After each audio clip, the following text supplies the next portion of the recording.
Impact segment tonight, Gaddafi continues to hold on in Libya, even as U.S. warships are headed to the coastline of that country.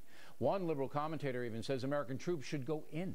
And here she is. Leslie Marshall joins us now from Los Angeles. This is shocking, Leslie. You're a pacifist, right? Aren't you not? Yes, I am. A pacifist? Yes, I am. That means if somebody came to your grab... house with a shotgun and started shooting your windows, you would say, what? What would you do? Well, I don't have any guns, Bill, so some people would say I would be SOL because I don't have any guns because I am in favor of gun control. But this is, my house is not in Libya, fortunately, right now. Okay, so why do you want U.S. troops in there? Well, because the no-fly zone can only do so much in protecting the people of Libya, but it doesn't go far enough because it doesn't take care of the problem on the ground. All right, so you want U.S. troops to protect the folks in Libya from Gaddafi, bottom line. Yes, I'm not talking about taking over oil fields. I'm not talking about you want them to act as a police force. American troops to act as a police force. Well, that's what... No, look, I want the... Go ahead. I want the military to be used to intercept communications and to assist with the refugees who at the border of Tunisia right now, we have nearly a humanitarian crisis, so says Ambassador Rice, and the people at the border with the exodus of refugees. All right, so you want the U.S. military to help the civilians who are trying to get away from Gaddafi, but not attack Gaddafi. You don't want U.S. forces to attack him. Not necessarily at this moment. Okay, at this moment. Now, of course, if we go into an Arab country, as you know, Iraq and Afghanistan, there's going to be resentment. Gaddafi's going to use that. You understand all that?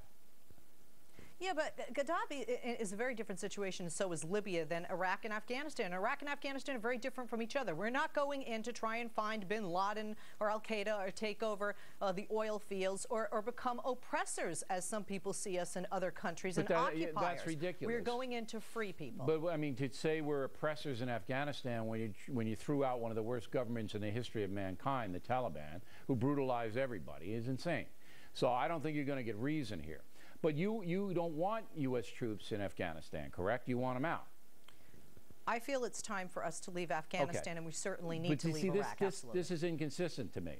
You want U.S. troops to go in and protect some of the population of Libya, but you don't want them to protect the population of Afghanistan, because as soon as we pull out, the Taliban will come back and brutalize the nation, particularly women. So I'm not getting the consistency here, Leslie. Bill, I feel, and this is, we have the best military in the world, so I'm not saying don't misunderstand, our military failed at all. But there are areas of Afghanistan where we fought the Taliban and won, and now the Taliban are in control and in charge again. How long does this go on? I don't know how long it goes on. I mean, but I'm saying that your philosophy is inconsistent. If we pull the U.S. troops out of Afghanistan, the Taliban comes back and brutalizes its people. So, okay, that happens. You know it's going to happen. Everybody knows it's going to happen. But you're willing to go into Libya to protect Libyans. So you don't want to protect Afghans, but you do want to protect Libyans. That's not what I'm saying. Right now, there are Afghans who are being brutally assaulted and under the control of the Taliban in certain areas of Afghanistan as we speak. Right. So, yes, we gained ground and we won, but then we left certain areas of Afghanistan, and the victory is no longer ours in those areas. Philosophy here. Look, I'm not arguing that the Afghan war about anything, but if you're going to say the U.S. troops should be used to protect one people, Libyans, and then you say, well, but I don't want to protect the Afghans anymore, let's pull them out of there, it just doesn't compute. I'll give it a last word.